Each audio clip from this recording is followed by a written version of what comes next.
Capítulo 13. A caça. O talento, como qualquer outra disciplina, pode ser ensinado de várias maneiras. Galeno, mestre do talento no reinado do rei sagaz, usava técnicas de privação e dureza forçada para quebrar os muros internos dos estudantes.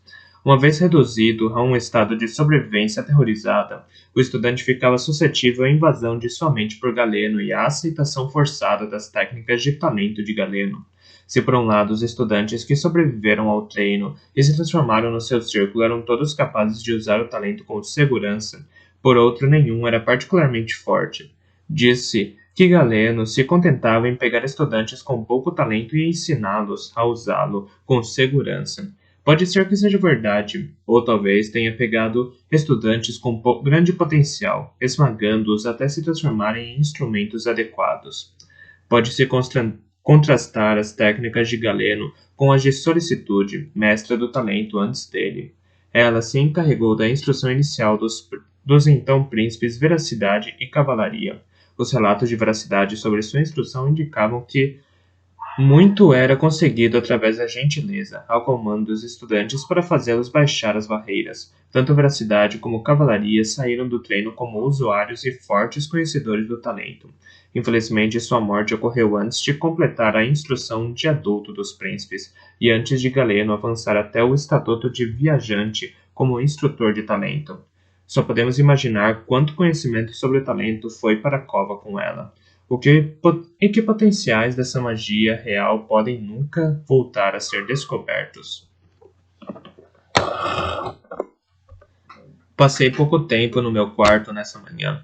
O fogo apagara-se, mas o frio que senti era mais do que o frio de uma sala não aquecida. Aquele quarto era uma casca vazia de uma vida que em breve deixaria para trás. Parecia mais estéril do que nunca. Estava de pé, nu, da cintura para cima, tremendo enquanto me lavava com água fria e trocava tardiamente os curativos do braço e do pescoço. Não merecia que aqueles ferimentos estivessem tão limpos como pareciam estar. Apesar disso, estavam se curando bem.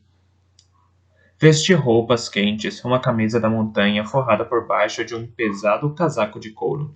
Enfiei as pesadas sobrecalças de couro e apertei-as bem as pernas com fitas de couro. Pus no cinto minha lâmina de trabalho e armei-me também com um punhal curto. Do equipamento de trabalho tirei um pequeno pote de cintura, de cicuta verde em pó.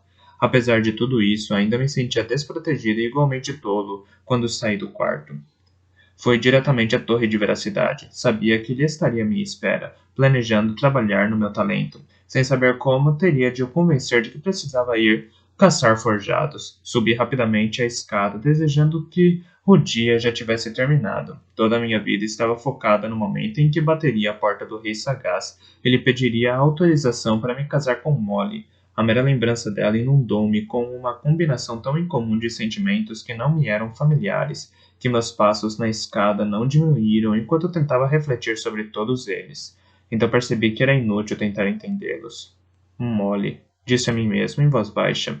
Que palavra mágica! Ela fortaleceu minha determinação e me estimulou a avançar. Parei a porta e bati sonoramente.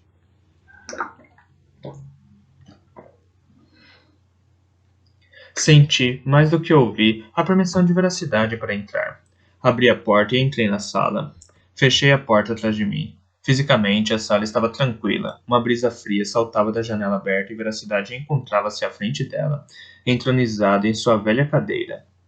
As mãos estavam ociosamente pousadas no parapeito e os olhos fixos no horizonte distante. Tinha as faces rosadas, o cabelo escuro despenteado pelos dedos do vento. À exceção da suave corrente vinda da janela, o quarto estava quieto e silencioso. Mas eu me sentei como se tivesse entrado em um redemoinho. A consciência de veracidade derramou-se sobre mim e eu fui atraído para sua mente, levado com seus pensamentos e seu talento para muito longe no mar. Levou-me consigo em uma estonteante ronda por todos os navios ao alcance de sua mente. Aqui roçamos nos pensamentos de um capitão mercante. Se o preço for suficientemente bom, vou carregar óleo para a viagem de volta. Então saltamos dele para os de uma mulher que remendava redes às pressas, fazendo voar a agulha, resmungando para si mesma enquanto o capitão lhe ralhava para ser mais rápido no que fazia. Descobrimos um piloto preocupado com sua esposa grávida em terra e 3 famílias que desenterravam amêijoas à sombria luz da manhã, antes que a maré chegasse e voltasse a cobrir a área. Visitamos esses e uma dúzia de outros antes de Veracidade nos chamar repentinamente de volta a nosso corpo e lugar. Senti-me tão tonto como um menino erguido no ar pelo pai para que visse o caos completo da feira antes de ser devolvido aos próprios pés e à visão infantil de joelhos e pernas. Aproximei-me da janela para me pôr ao lado de Veracidade. Ele continuava a fitar o horizonte por sobre a água, mas de repente compreendi seus mapas e o motivo que tinha para criá-los. Ao tocar tão brevemente a rede de vidas para mim, fora como se tivesse aberto a palma da mão para me revelar um punhado de inestimáveis pedras preciosas. Gente, a sua gente, não era uma costa rochosa qualquer ou uma pastagem rica que lhe vigiava. Era aquela gente, aqueles brilhantes vislumbres de outras vidas que não eram vividas por ele, mas que eram igualmente acarinhadas. Era aquele, o reino de veracidade. Os limites geográficos desenhados em pergaminho delimitavam-no para ele. Por um momento partilhei do desgosto que sentia por alguém desejar fazer mal àquela gente, e partilhei também de sua feroz determinação para que não fossem perdidas mais vidas para os navios vermelhos. O mundo solidificou-se à minha volta como uma vertigem que passava, e tudo ficou imóvel no topo da torre. Veracidade não olhou para mim quando falou. Portanto, hoje é dia de caçada. Confirmei com a cabeça sem me preocupar por ele não ver o gesto. Não importava. Sim, os forjados. Sim, os forjados estão ainda mais perto do que nós suspeitávamos. Isso para combatê-los? Disse-me para ir preparado. Tentarei primeiro o veneno, mas eles podem não ficar tão ávidos para devorá-lo, ou podem tentar me atacar mesmo assim. Então, estou levando meu punhal, caso seja necessário. Foi o que supus.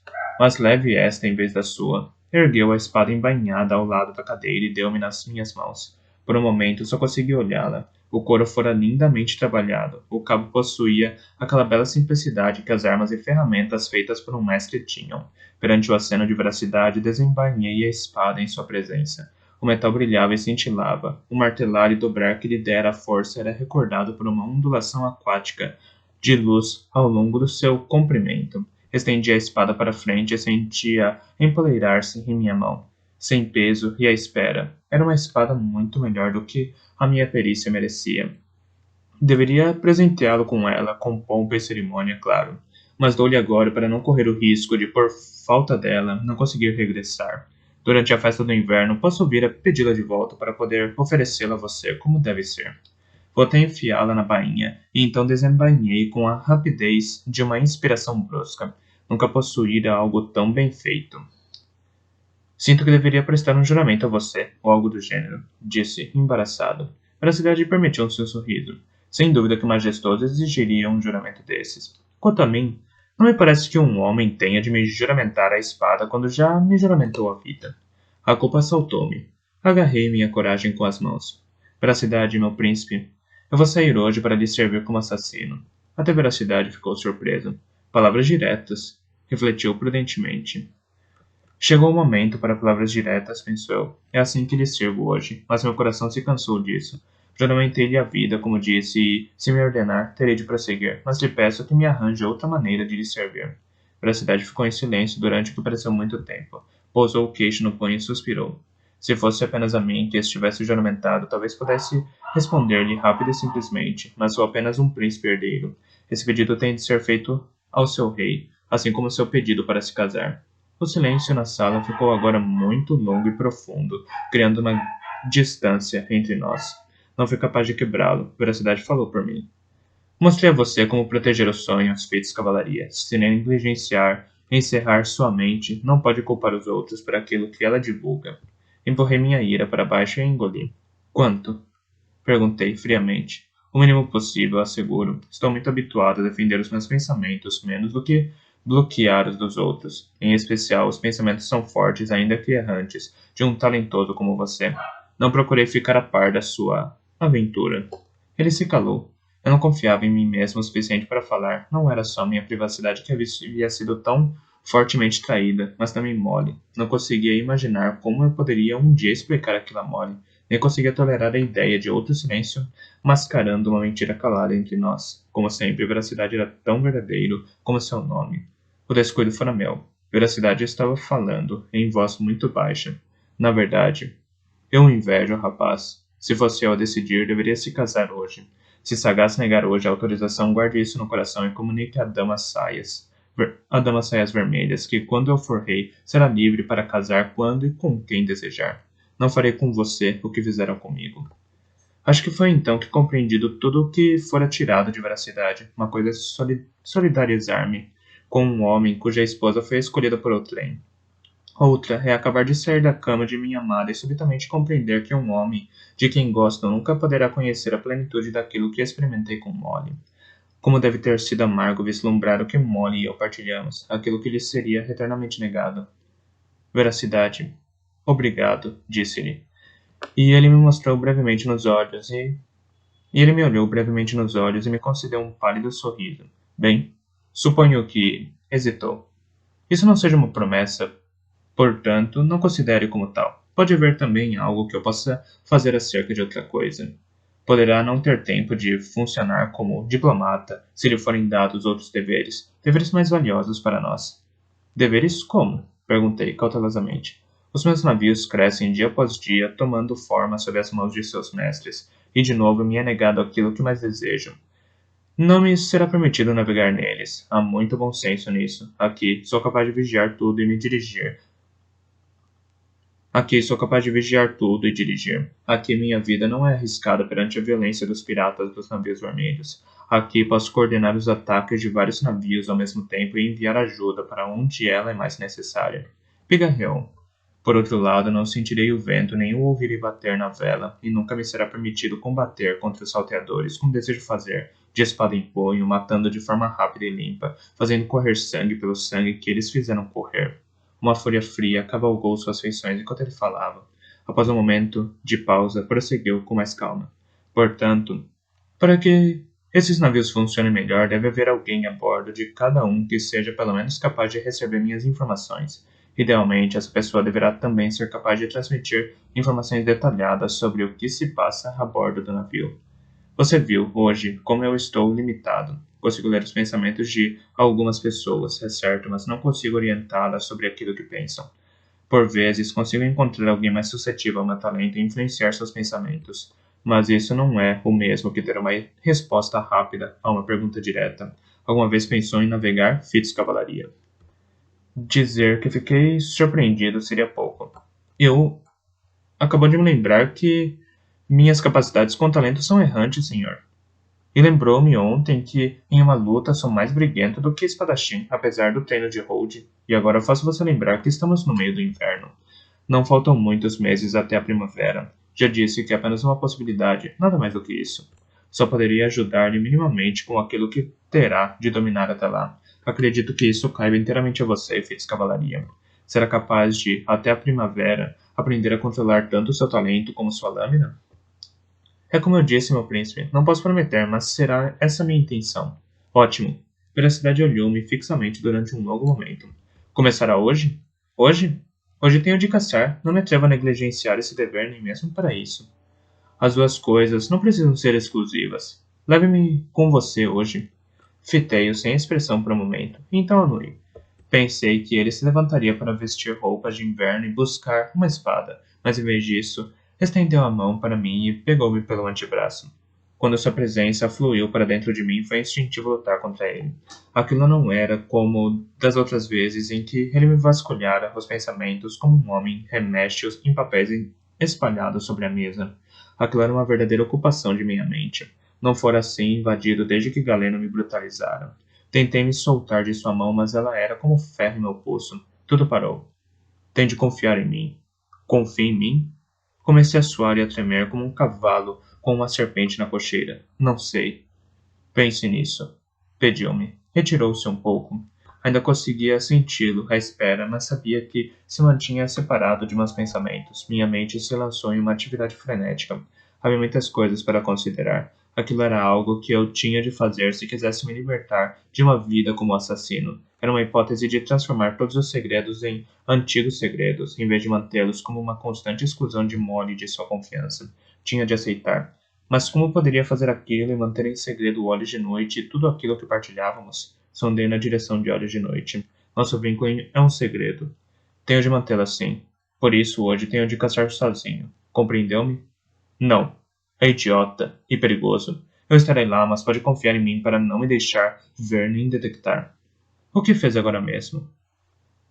Era Veracidade falando em voz alta. Mantinha a mão no meu punho. Baixei os olhos para os dele. Não havia dureza em sua pergunta. Fizera como faria uma criança que encontrasse esculpindo em madeira. Fiquei congelado dentro de mim. Ansiava por desabafar o fardo, por ter uma pessoa no mundo que soubesse tudo sobre mim, tudo aquilo que eu era. Já tem, disse Olhos de Noite. Era verdade. Eu não podia colocá-lo em perigo. Também tem de confiar em mim. Dei-me por mim, dizendo ao meu príncipe herdeiro. E quando ele continuou a me olhar pensativamente, perguntei. Meu príncipe, confia em mim? Sim. Com uma palavra, ele me entregou sua confiança, e com ela a segurança de que o que eu estava fazendo não lhe faria mal. Parece uma coisa simples, mas um príncipe herdeiro permitir que seu assassino mantivesse segredos para com ele era um ato assombroso. Anos antes, seu pai comprara minha lealdade com a promessa de comida, abrigo, educação e um alfinete de prata espetado no peito de minha camisa. O simples ato de confiança e de veracidade valeu subitamente mais para mim do que qualquer uma dessas coisas. O amor que sempre sentira por ele de repente não conheceu limites. Como poderia não confiar nele? Ele deu um sorriso tímido. Você consegue usar o talento quando tem coragem para isso. Sem mais do que isso, voltou a entrar-me na mente. Desde que mantivesse a mão no meu pulso, a união de pensamentos não exigia esforço. Sentia a curiosidade e a sabor da angústia quando olhou seu próprio rosto através dos meus olhos. Um espelho, é mais gentil. Envelheci. Com ele abrigado em minha mente, teria sido inútil negar a verdade que havia no que dissera. Portanto, foi um sacrifício necessário, concordei. Ele tirou a mão do meu pulso. Por um momento tive uma vertiginosa visão dupla, olhando para mim, olhando para ele, e então ela se estabilizou. Veracidade se virou lentamente para voltar a estender os olhos pelo horizonte, e então isolou essa visão de mim. Sem o seu toque, aquele agarrar de mentes era diferente. Saí lentamente da sala e desci a escada, como se estivesse equilibrando um copo de vinho cheio até a borda. Exatamente em ambos os casos é mais fácil fazer, se não se olhar para aquilo que carrega e não se pensar tanto no assunto. Limite-se a carregar. Desci até as cozinhas, onde comi um substancial café da manhã e tentei me comportar normalmente. Veracidade tinha razão. Era mais fácil manter nosso contrato se não me focasse nele. Enquanto todas as outras pessoas estavam ocupadas com outras tarefas, consegui enfiar um prato de biscoitos em minha sacola. Vai à caça? Perguntou Tempero quando se virou. Confirmei com a cabeça. Bem, tome cuidado. Vai à procura de quê? Um javali, improvisei. Só para localizar um, não para tentar matar. Acho que poderia ser um bom divertimento durante a festa do inverno. Para quem? O príncipe Veracidade? Não vai arrancá-lo da torre, cachorrinho. Ele passa tempo a mais em seus aposentos nesses dias. Ah, passa. E o pobre velho rei sagaz já não faz uma refeição de verdade com a gente há semanas. Não sei por que é que continuou cozinhando seus pratos favoritos, se a bandeja volta para baixo tão cheia como subiu. Jogar o príncipe majestoso? Bem, ele até iria, desde que não ficasse com os cachinhos despenteados. Houve uma gargalhada geral entre as ajudantes de cozinha, após essas palavras, e as bochechas começaram a arder com a ousadia de Tempero. Calma. Elas não sabem que eu estou aqui, rapaz, e nada do que for dito a você será usado por mim contra elas. Não nos trai agora. Senti o divertimento de Veracidade e também sua preocupação, então me permitiu um sorriso. Agradeci a Tempero o pastel que ela insistiu que eu levasse e saí da cozinha do castelo. Fuligem estava inquieta em sua cocheira, mais do que ansiosa por uma saída. Bronco passou por mim enquanto eu estava prendendo a cela. Seus olhos escuros caíram sobre meus couros, a bainha trabalhada e o cabo de boa qualidade da espada. Pigarreou, mas depois ficou em silêncio. Nunca soube exatamente quanto Bronco sabia sobre o meu trabalho. Um dia, nas montanhas, divulgara a ele o meu treino como assassino. Mas isso fora antes de ele levar uma pancada na cabeça, na tentativa de me proteger. Quando se recuperou, declarou ter perdido a memória do dia anterior. Mas às vezes eu desconfiava. Talvez fosse sua sábia maneira de manter um segredo em segredo. para que não pudesse ser questionado nem mesmo por aqueles que o partilhavam. Tenha cuidado, disse por fim, bruscamente. Não deixe que aconteça nenhum mal a essa égua. Terei cuidado, prometi-lhe. E então passei por ele com fuligem pelo arreio. Apesar das minhas idas e vindas, ainda estávamos no princípio da manhã, com luz de inverno suficiente apenas para trotar. Deixei fuligem livre, permitindo-lhe que escolhesse seu ritmo e expressasse seu estado de espírito, e deixando-a que se aquecesse sem permitir que começasse a suar. O dia estava encoberto e o sol esgueirava-se entre as nuvens para ir tocar com dedos cintilantes as árvores e a neve acumulada. Refrei fuligem, pondo-a a passo. Tomaríamos um caminho tortuoso para chegar ao curso do riacho. Não queria abandonar os caminhos percorridos até ser necessário fazê-lo. Veracidade estava comigo em cada segundo. Não conversamos, mas ele estava a par do meu diálogo interno. Apreciou o ar fresco da manhã, a rápida reação de fuligem e a juventude de meu corpo. Mas quanto mais nos afastávamos do castelo, mais consciente me tornava de manter o elo com ele. A partir de um toque que a princípio ele impusera, a partilha transformara-se num esforço mútuo que se assemelhava mais a dar as mãos. Perguntei a mim mesmo se seria capaz de mantê-lo. Não pense nisso. Limite-se a fazer. Até respirar se transforma em um esforço de prestar atenção a cada inspiração. Pisquei de súbito consciente de que ele se encontrava agora em meu estúdio, desempenhando suas tarefas habituais de todas as manhãs. Como se fosse o zumbido de abelhas distantes, detectei o som de Cárimo a consultá-lo sobre alguma coisa. Não conseguia detectar qualquer sinal de olhos de noite. Estava tentando não pensar nele, nem procurá-lo, uma negação mental que era tão extenuante como manter a consciência de veracidade comigo. Tão depressa me acostumara a sondar em busca do meu lobo e a encontrá-lo à espera do meu toque, que me sentia isolado e tão desequilibrado como se me faltasse no cinto minha faca preferida. A única imagem que conseguia expulsá-la por completo da minha mente era a de Molly, e essa era uma imagem na qual eu também não queria me demorar. Veracidade não me censurou pelo que eu fizera na noite anterior, mas eu sabia que ele via meus atos como menos do que honrosos. Tinha uma sensação incômoda de que, se me permitisse tempo para realmente refletir sobre tudo o que acontecera, concordaria com ele. Covardemente, mantive a mente afastada disso também. Percebi que estava dedicando a maior parte do meu esforço mental a não pensar. Sacudi a cabeça e abri-me para o dia. A estrada que estava seguindo não era muito percorrida, avançava sinuosamente por entre as colinas onduladas que se estendiam por trás de Torre do Cervo, e era muito mais pisada por cabras e ovelhas do que pelos homens. Várias décadas antes, um incêndio causado por um relâmpago limpara de árvores. As primeiras árvores que nela cresceram foram principalmente bétulas e choupos, agora nus, com exceção da neve que acolhiam. Aquela região acidentada era pouco adequada à agricultura, e servi-la principalmente como pastagem de verão para os animais de pasto, mas de tempos em tempos chegava-me ao nariz um tênue odor de fumaça de madeira e via um caminho pisado que levava da estrada à casinha de um lenhador ou à cabana de um caçador. Era uma zona de pequenas propriedades isoladas, ocupadas por gente humilde. A estrada ficou mais estreita e as árvores mudaram quando entrei numa parte mais antiga da floresta. Ali, as escuras árvores de folhas perene eram densas e se aglomeravam junto à berma da estrada. Tinham troncos imensos e por baixo de seus largos ramos, a neve jazia em montinhos irregulares sobre o chão da floresta. Havia pouca vegetação rasteira. A maior parte da neve do ano ainda se encontrava lá, em cima, cobrindo os pontudos galhos das árvores, fazendo-os parecer grossas agulhas. Ali era fácil fazer fuligem sair da trilha. Viajamos sob as copas carregadas de neve a uma luz acinzentada. O dia parecia ter sido quieto à sombra das grandes árvores.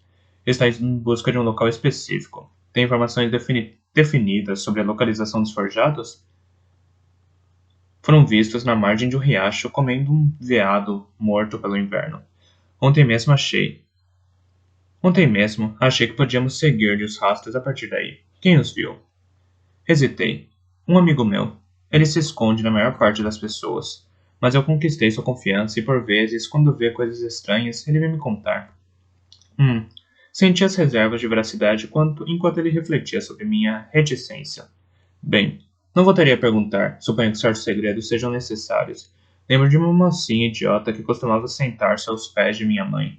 Minha mãe a mantinha vestida e alimentada, e dava-lhe bugigangas e doces. Nunca ninguém prestou muita atenção nela.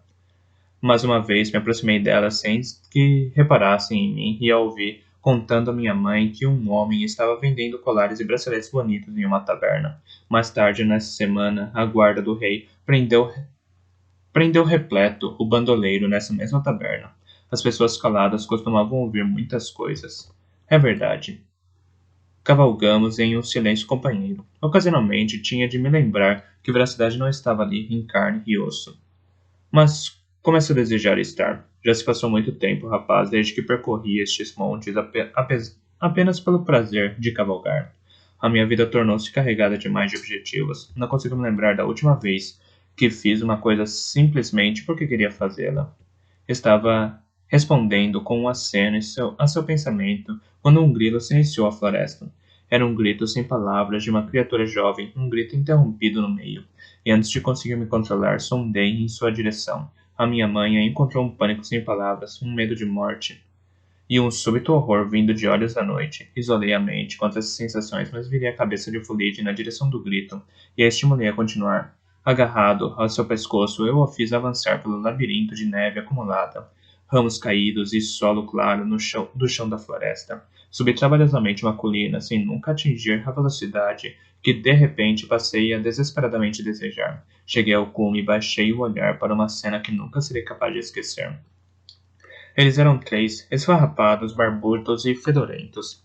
Rosnavam e resmungavam uns com os outros enquanto lutavam. Não davam nenhum sinal de vida à minha manha, mas eu os reconheci como os forjados que Olhos de Noite me mostrara na noite anterior.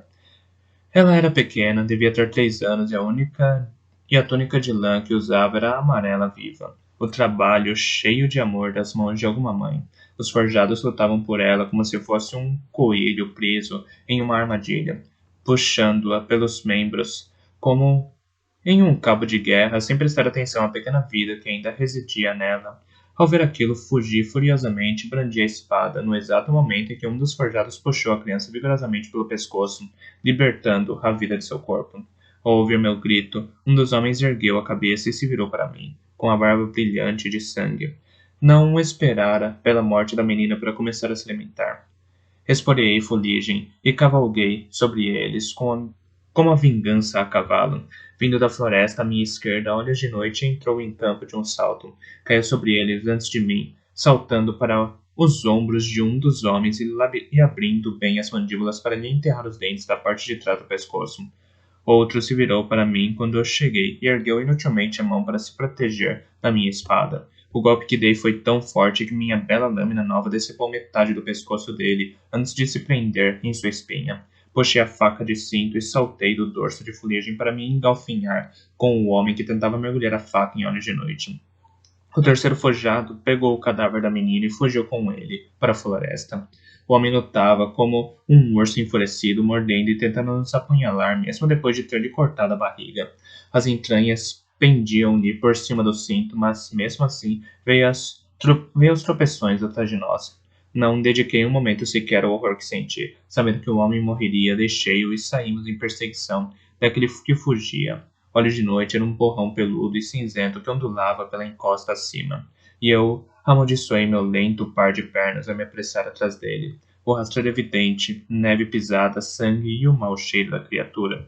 Minha mente não estava funcionando direito. Juro que, ao correr subindo aquela ladeira, de algum modo pensei que poderia chegar a tempo de desfazer a morte da menina e trazê-la de volta, para que aquilo nunca tivesse acontecido. Foi um impulso ilógico que me acelerou. Ele tinha recuado, saltou sobre nós de trás de um grande tronco, atirando o corpo da menina a Olhos de Noite. Então saltou sobre mim. Era grande e musculoso como um ferreiro, ao contrário dos outros forjados que eu encontrara. O tamanho e a força daquele mantiveram-no alimentado e bem vestido. Possuía a fúria sem limites de um animal acossado. Agarrou-me, erguendo-me no ar.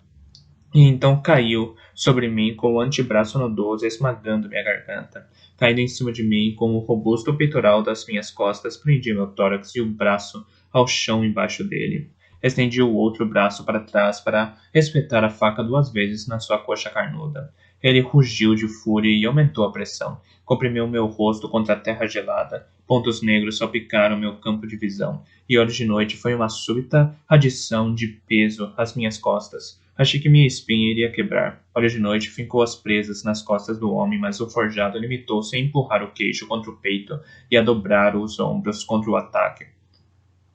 Ele sabia que estava me mantendo estrangulado. Haveria tempo suficiente para lidar com o lobo depois que eu estivesse morto. A luta me fez abrir o ferimento no meu pescoço e o sangue morno se derramou. A nova dor foi um minúsculo estímulo para minha luta. Balancei violentamente a cabeça sob suas mãos, e o meu próprio sangue deixou o pescoço escorregadio o suficiente para me permitir virar a garganta um pouco. E inspirei desesperadamente uma golfada de ar antes de o gigante mudar o modo como me apertava.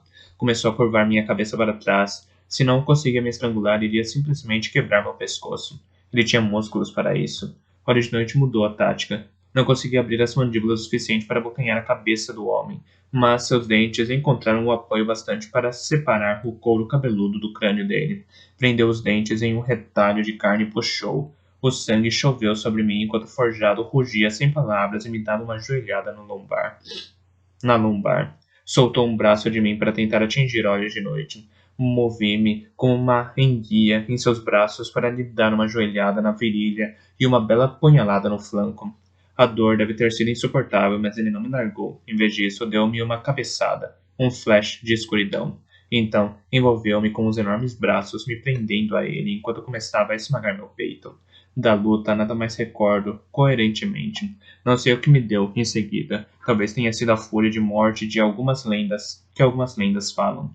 Combati-o com dentes, unhas e faca, arrancando-lhe carne do corpo, onde quer que conseguisse atingi-lo. Mesmo assim, sei que não teria sido o suficiente se Olhos de Noite não o tivesse atacado. Não o tivesse atacando com o mesmo frenesi sem limites. Algum tempo depois, rastejei por baixo do corpo do homem. Tinha um repugnante sabor de cobre na boca. Cuspi cabelos sujos e sangue. Limpei as mãos nas calças e depois esfreguei-as na neve limpa. Mas nunca nada seria capaz de purificá-las. Está bem. Olhos de Noite estava deitado na neve, ofegante a 1 metro ou 2 de distância. Suas mandíbulas estavam igualmente ensanguentadas. Enquanto observava, ele abocanhou uma grande bola de neve e continuou a ofegar. Ergui-me e tropecei 1 passo ou 2 em sua direção. Então vi o corpo da menina e me afundei na neve ao seu lado. Acho que foi então que compreendi que era tarde demais, e que fora tarde demais desde o instante em que os vira pela primeira vez. Ela era minúscula, cabelo negro e macio e olhos escuros. Horrivelmente, seu pequeno corpo ainda estava morno e maleável. Peguei-a no colo e afastei o cabelo do rosto. Um rosto pequeno, dentinhos de bebê, bochechas redondas. A morte ainda não havia nublado seu olhar. Os olhos que fitavam os meus pareciam fixos em um enigma para lá da compreensão. Suas pequenas mãos eram gordas e macias e estavam manchadas com o sangue que escorrera das dentadas que tinha nos braços. Fiquei sentado na neve com a criança morta no colo. Então era aquela sensação de ter uma criança nos braços, tão pequena e outrora tão morna, tão quieta. Baixei a cabeça sobre seu cabelo liso e chorei. Súbitos tremores me assolaram incontrolavelmente. Olhos de Noite farejou meu rosto e reganiu. Deu-me uma brusca patada no ombro, e então eu percebi que precisava expulsá-lo. Toquei-o calmamente com uma mão, mas não consegui abrir a mente nem a ele, nem a nada mais. Ele voltou a ganir, e eu ouvi o ruído dos cascos. O lobo me deu uma lambidela na bochecha, como quem pede perdão. E então desapareceu na floresta. Fiquei em pé com dificuldade, ainda com minha criança no colo.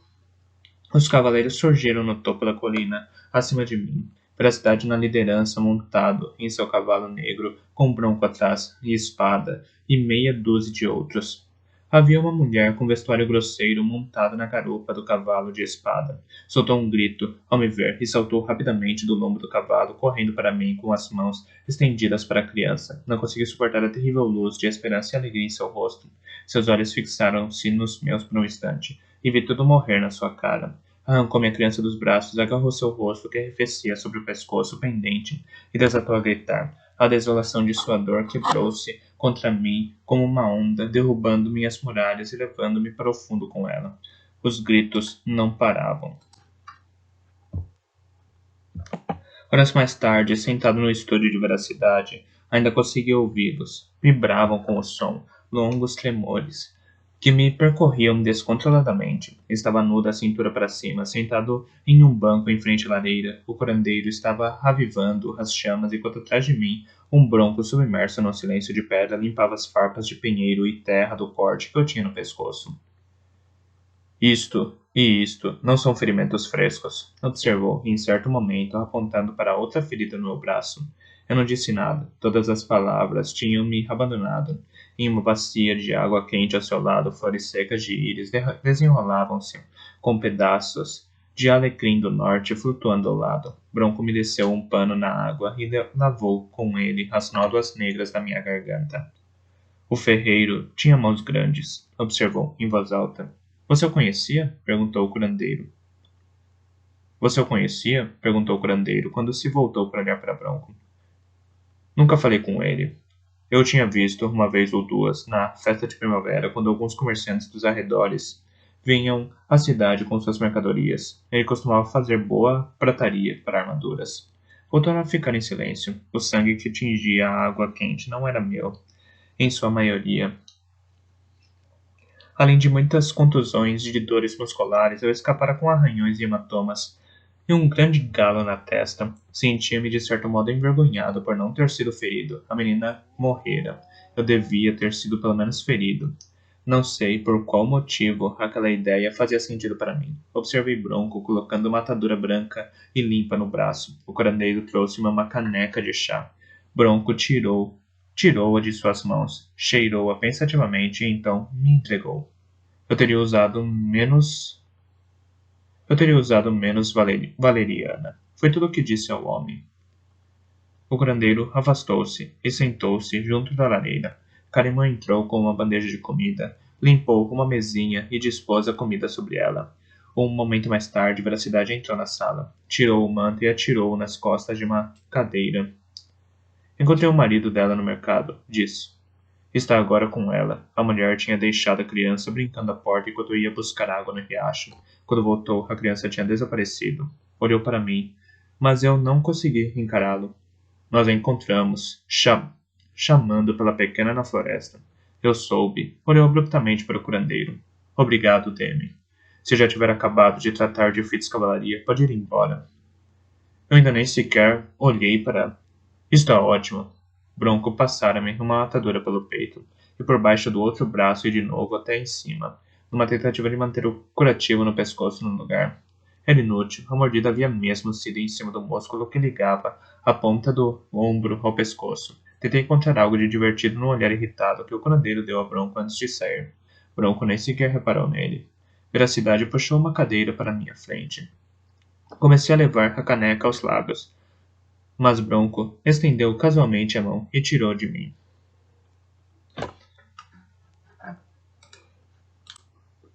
Depois de conversarmos, Raquel valeriana o suficiente para deixá-lo sem sentidos.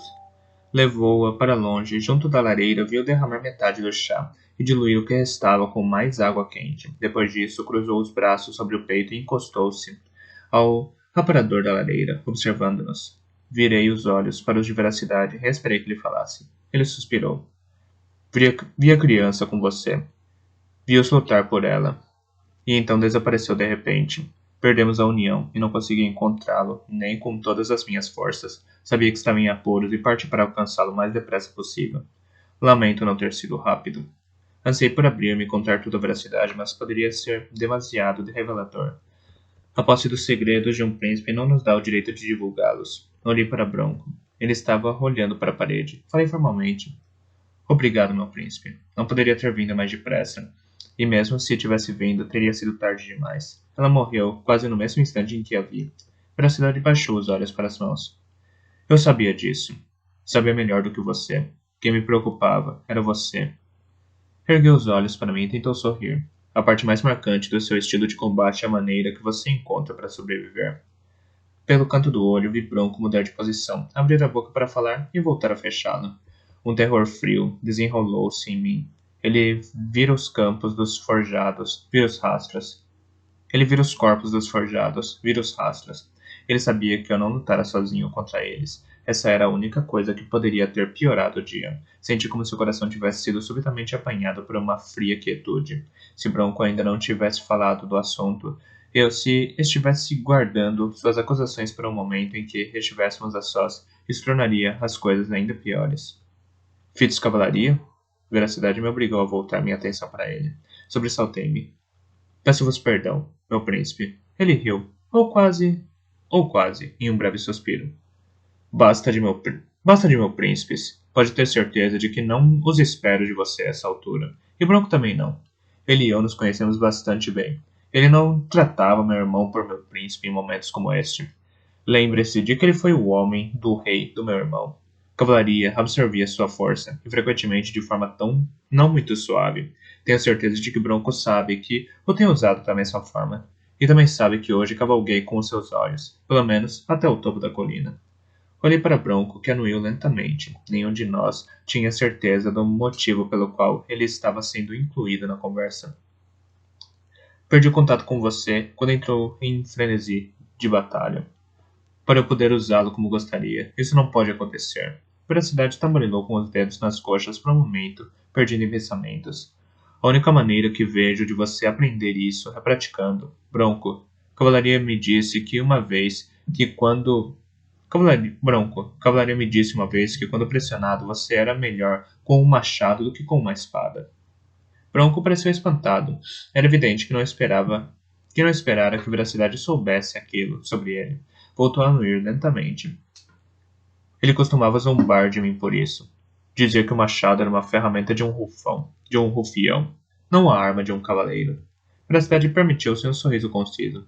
Neste caso, é apropriado para o estilo de Fitz. Vai ensiná-lo. Não creio que seja algo que Hold ensine em geral, embora não duvide que poderia fazê-lo. Se eu lhe pedisse, mas prefiro que seja você, porque quero que Fitz pratique, mantendo-me com ele enquanto aprende. Se conseguirmos ligar as duas lições, ele talvez consiga aprender ambas ao mesmo tempo. E se for você ensiná-lo, então ele não se distrairá tentando manter minha presença em segredo. Poderia fazê-lo? Bronco não conseguiu disfarçar completamente a consternação que o assolou. Posso, meu príncipe. Então, faça isso, por favor. Comece amanhã, quanto antes melhor, para mim. Sei que tem também outras tarefas a cumprir, e poucas horas para você. Não hesite em entregar a Mana alguns de seus afazeres, enquanto eu estiver ocupado com isso. Ele parece ser um bom rapaz. Ele parece ser um homem muito capaz. E é, concordou o Bronco cautelosamente. Outro bocadinho de informação que o Veracidade tinha na ponta dos dedos.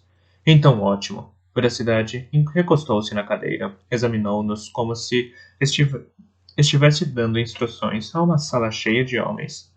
Alguém tem algum problema com alguma coisa? Vi a pergunta como um encerramento educado. Senhor? Perguntou Bronco. A sua voz profunda tornara-se muito suave e hesitante. Se me der, eu fiz. Não pretendo questionar a decisão do meu príncipe, mas contive a respiração. Aí vinha, a manha. Desembucha, Bronco. Achei que tivesse deixado claro que a conversa de meu príncipe deveria ser suspensa aqui. O que o preocupa? Bronco se endireitou e olhou o príncipe herdeiro nos olhos. Será que isso é apropriado? Bastardo ou não, ele é o filho de cavalaria. O que eu vi hoje lá em cima. Iniciadas as palavras, as palavras saíram de Bronco em enxurrada. Estava lutando para afastar a ira da voz. Você o enviou. Ele foi para um matadouro sozinho. Qualquer outro rapaz de sua idade estaria agora morto. Eu não quero me meter no que não me compete. Sei que há muitas maneiras de servir o meu rei, e que algumas não são tão bonitas como outras, mas lá em cima, nas montanhas. E então o que vi hoje? Não poderia encontrar alguém para fazer isso que não fosse o filho de seu irmão? Devolveu o olhar à veracidade. Pela primeira vez na vida vi seu rosto em plena ira, não expressa num sorriso de desprezo ou num franzir de sobrancelhas, mas com duas faíscas quentes que ardiam no fundo de seus olhos escuros. A linha de seus lábios estava horizontal, mas ele falou, em um tom calmo. Olhe melhor, Bronco. Não é uma criança que está sentada ali. E pense melhor. Eu não a enviei sozinho. Fui com ele para uma situação que esperávamos que fosse uma perseguição, uma caçada, e não um confronto direto. As coisas não foram assim, mas ele sobreviveu. Assim como já sobreviveu antes a coisas semelhantes. E provavelmente voltará a sobreviver. Veracidade de repente ficou em pé. Senti todo o ar da sala ficar subitamente carregado, fervendo de emoção. Até Bronco pareceu senti-la, pois me olhou e depois se forçou a ficar imóvel, como um soldado em sentido enquanto a veracidade caminhava pela sala. Não. Isso não é o que eu teria escolhido para ele. Isso não é o que eu teria escolhido para mim. Adoraria que ele tivesse nascido em tempos melhores. Gostaria que ele tivesse nascido em uma cama nupcial e que meu irmão ainda estivesse no trono. Mas não me foi dada essa situação, e a ele também não, nem a você. Portanto, ele serve, assim como eu. Eu que me dane, mas é Catrican quem tem razão. O rei é o sacrifício do povo. E o seu sobrinho também.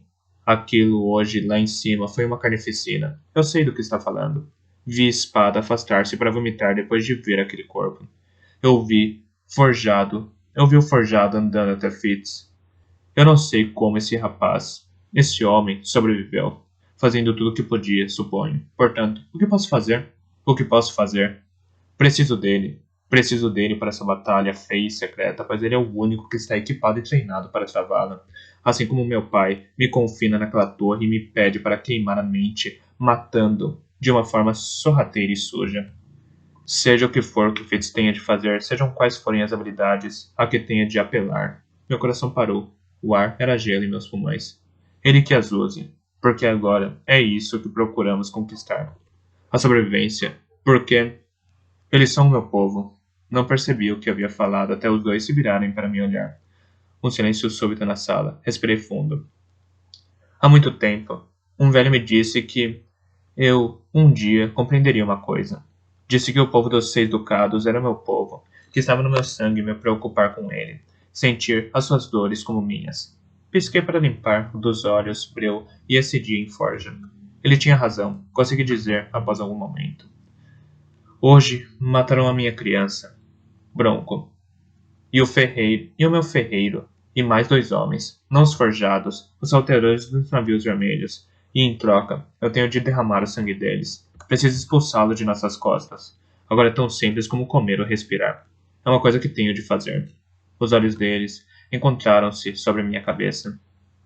O sangue dirá, observou Veracidade em voz alta, mas havia uma ferocidade em sua voz e um orgulho que aquietou o tremor que durara o dia inteiro no meu corpo. Uma profunda calma ergueu-se em mim. Hoje fizera o que estava certo, soube-o. De repente, como se fosse um fato físico.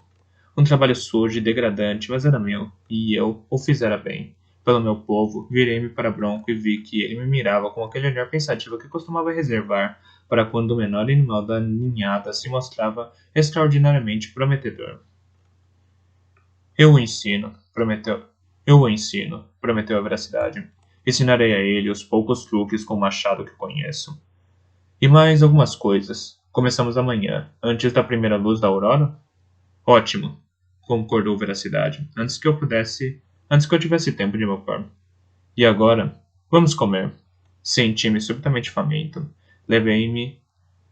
Levantei-me para ir à mesa, mas Bronco apareceu de repente ao meu lado.